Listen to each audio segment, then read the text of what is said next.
local específico no mundo onde 4 entidades permanecem retidas à espera de uma ordem definitiva. Não se trata de um lugar simbólico ou indefinido, mas de uma região concreta, identificável em qualquer mapa atual. Um grande rio atravessa o território que hoje conhecemos como Iraque, e suas águas escondem seres confinados desde um tempo anterior a Abraão, anterior às pirâmides, anterior até mesmo ao surgimento da escrita. Quando finalmente forem liberados, terão exatamente 13 meses para cumprir aquilo para o qual foram designados. Essa é uma revelação ignorada pela maioria. O registro encontra-se no livro do Apocalipse, capítulo 9. João, exilado na ilha de Patmos por volta do ano 95 da era cristã, recebe uma visão que o marcaria profundamente até o fim de sua vida. No momento em que a 6ª trombeta é tocada, uma voz ressoa a partir dos 4 chifres do altar de ouro que se encontra diante de Deus. A instrução é direta e sem ambiguidades: libertar os 4 anjos que estão presos junto ao grande rio Eufrates. Não se trata de um confinamento abstrato, nem de um abismo genérico ou dimensão simbólica. Eles estão detidos junto ao Eufrates, um ponto geográfico real, preciso, mensurável. Seres sobrenaturais ligados a um local físico da Terra por um período que ultrapassa qualquer compreensão humana. Em seguida surge um detalhe que deveria inquietar qualquer leitor atento. O versículo 15 afirma que os 4 anjos foram preparados para a hora, o dia, o mês e o ano, com o propósito de eliminar a 1/3 parte da humanidade. Essa declaração revela uma precisão absoluta.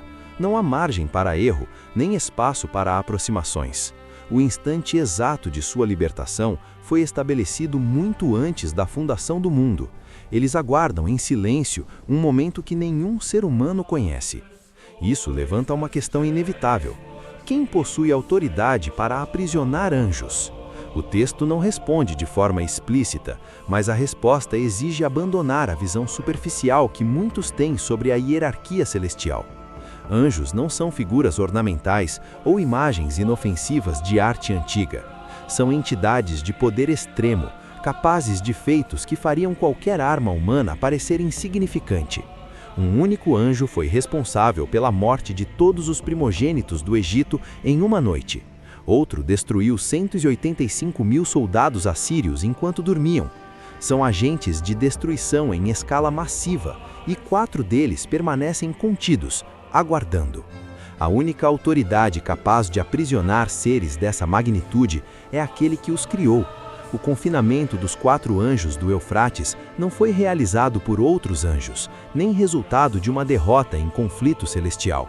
Foi uma decisão soberana de Deus, uma contenção intencional, parte de uma estratégia divina que atravessa milênios.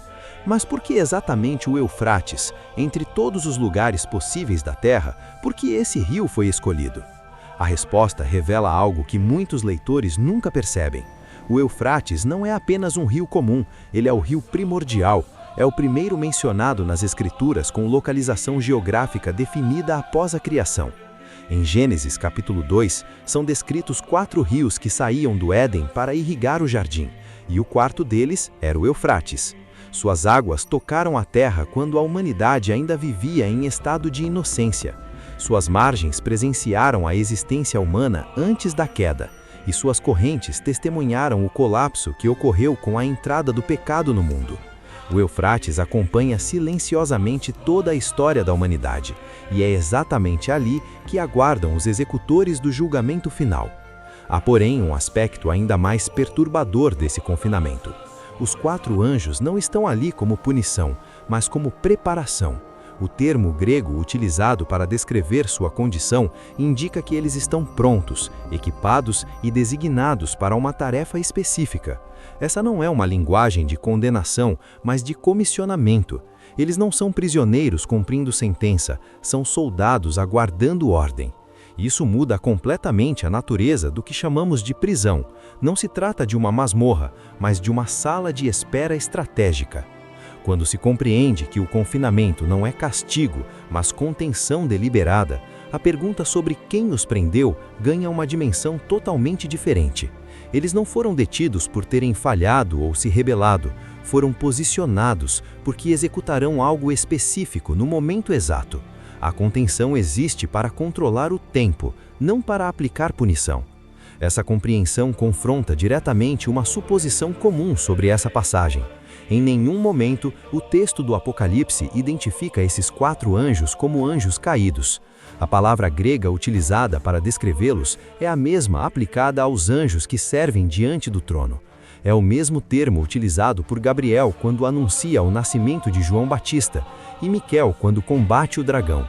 Não há distinção moral no texto entre esses 4 e os anjos descritos anteriormente como servos fiéis. Isso abre uma possibilidade perturbadora. Os 4 anjos do Eufrates podem ser anjos santos, executores de um julgamento divino, ministros de justiça aguardando autorização para cumprir uma sentença já determinada. A diferença entre uma prisão e um arsenal está em quem controla a chave. No caso do Eufrates, essa chave pertence exclusivamente a Deus. O versículo 14 revela a origem da ordem de libertação, uma voz que procede dos 4 chifres do altar de ouro diante de Deus. Esse altar possui uma função específica nas Escrituras. É ali que o incenso, representando as orações dos santos, sobe continuamente diante do trono. O próprio Apocalipse descreve que a fumaça do incenso se eleva juntamente com as orações do povo de Deus. A ordem para soltar os 4 anjos surge exatamente desse lugar. Isso não é uma questão teológica por coincidência, mas uma conexão profunda. Em Apocalipse, capítulo 6, os mártires clamam por justiça, perguntando até quando seu sangue permaneceria sem resposta. Eles pedem julgamento, reconhecimento, consequência. A resposta a esse clamor estava retida no Eufrates. Cada dia de contenção foi um dia adicional de oportunidade concedido à humanidade. Cada década de espera representou mais tempo de paciência divina. Cada século de silêncio foi mais uma chance de arrependimento. A contenção não foi crueldade contra os anjos, mas misericórdia em favor dos seres humanos.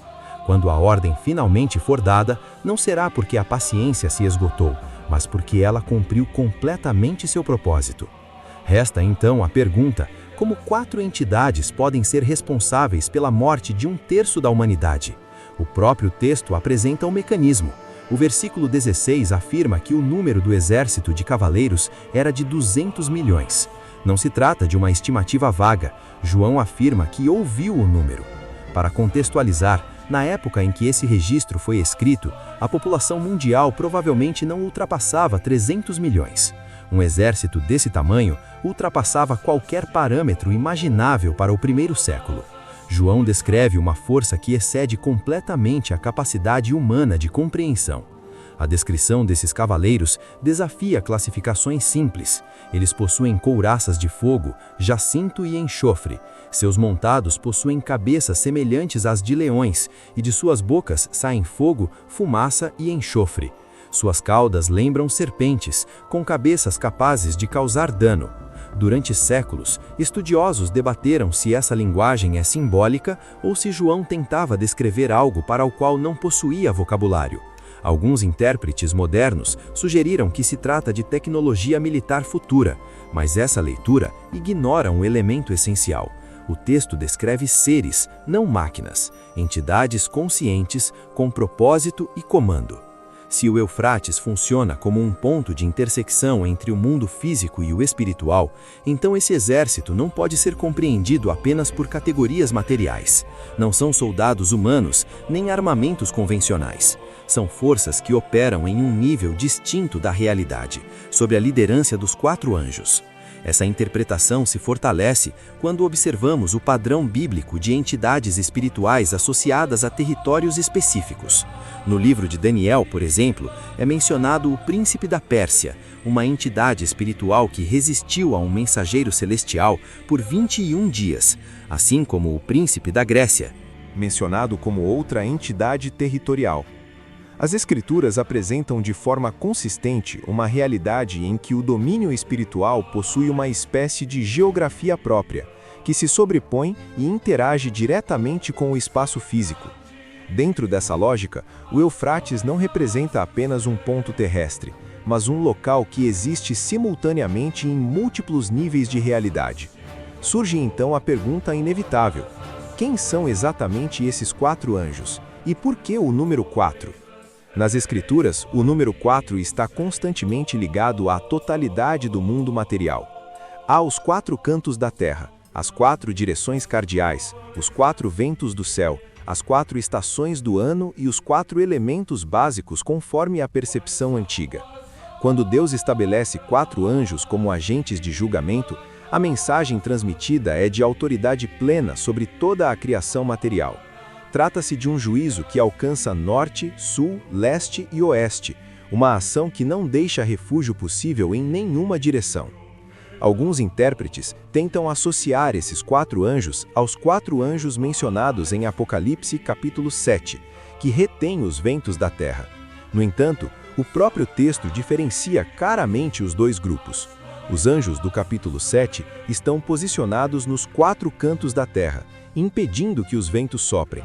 Já os anjos do capítulo 9 estão presos junto ao Eufrates, aguardando libertação.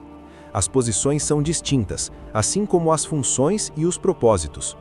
Outros procuram identificá-los com os 4 seres viventes ao redor do trono, descritos em Apocalipse capítulo 4, mas novamente a distinção é evidente. Os seres viventes adoram continuamente, dia e noite, proclamando a santidade de Deus. Os anjos do Eufrates, por outro lado, permanecem em silêncio absoluto por milênios. Essa singularidade é precisamente o que torna a passagem tão perturbadora. Não há paralelo claro em outras partes das Escrituras. Não há registro de quando ou como foram posicionados ali. O texto apenas afirma que existem, que aguardam e que, quando forem soltos, 1/3 da humanidade deixará de existir. Esse número não é simbólico ou abstrato. Se essa profecia se cumprisse nos dias atuais, estaríamos falando de aproximadamente 2 bilhões e 700 milhões de pessoas, mais do que a população somada das Américas, da Europa e da Oceania, mais do que todas as vítimas de guerras, epidemias e catástrofes naturais da história humana reunidas.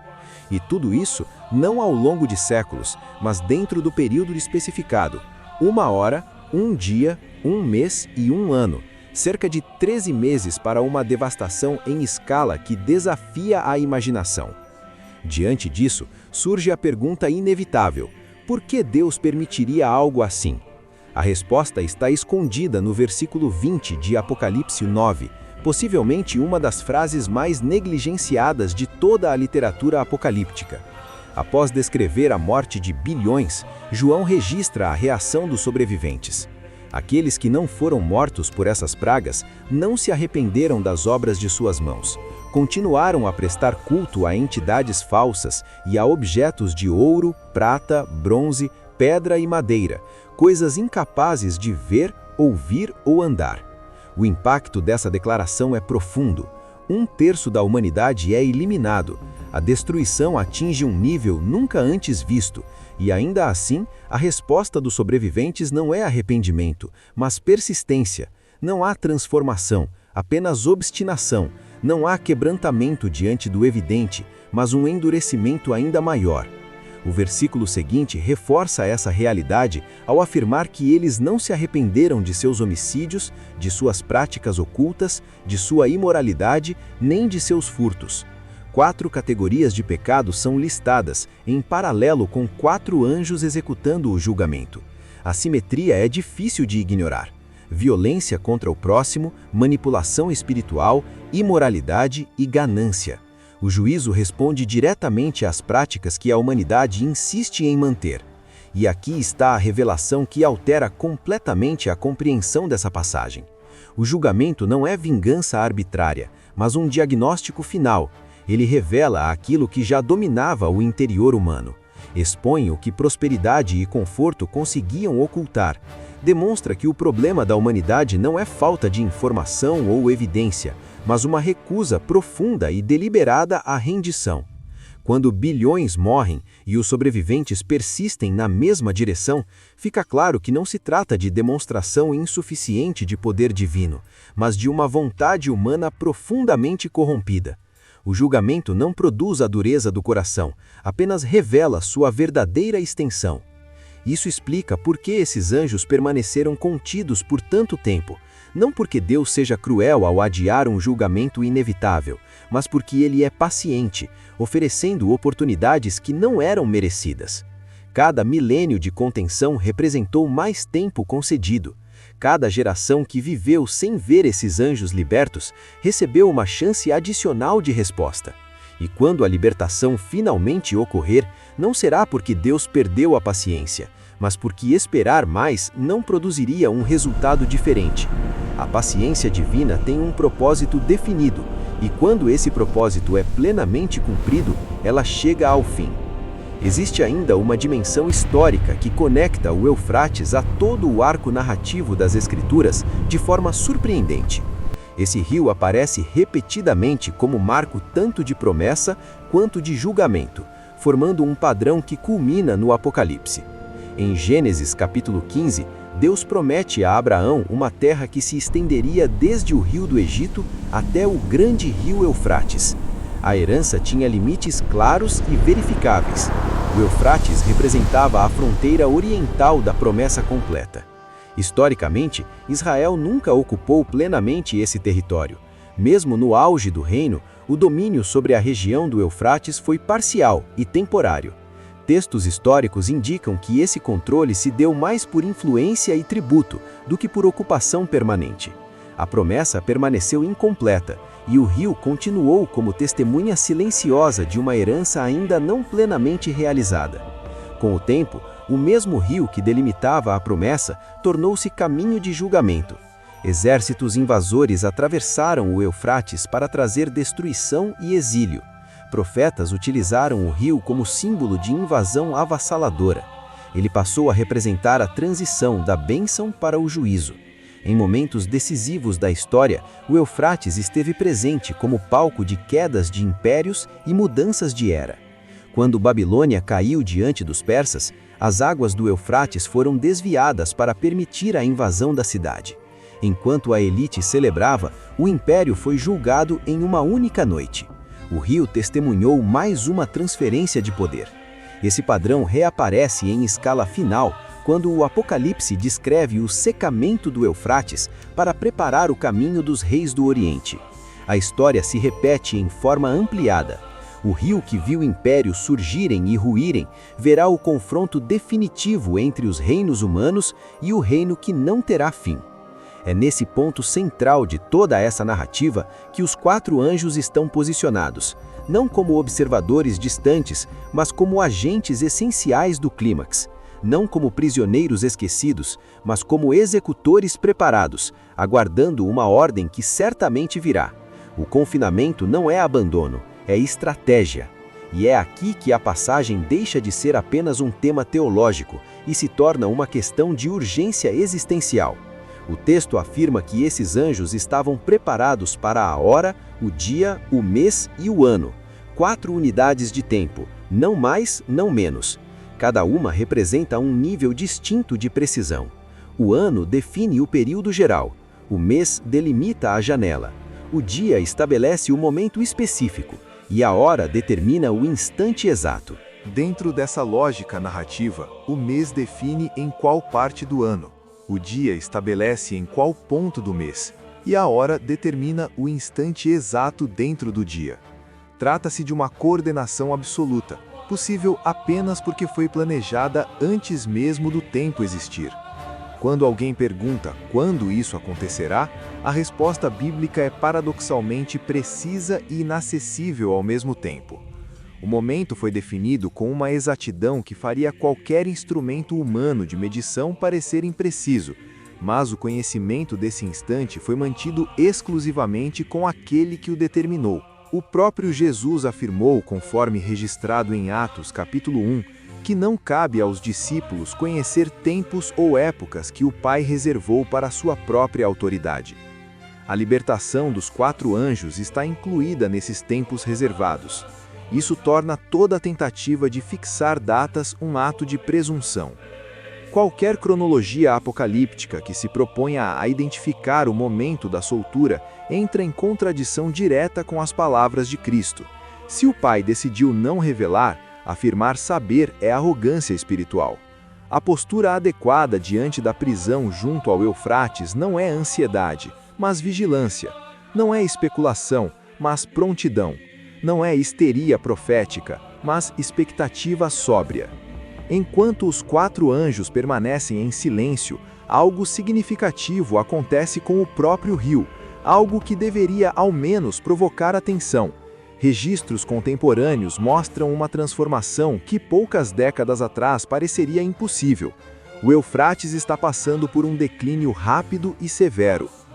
Desde a década de 1970, a Turquia construiu 22 barragens no sistema Tigre-Eufrates.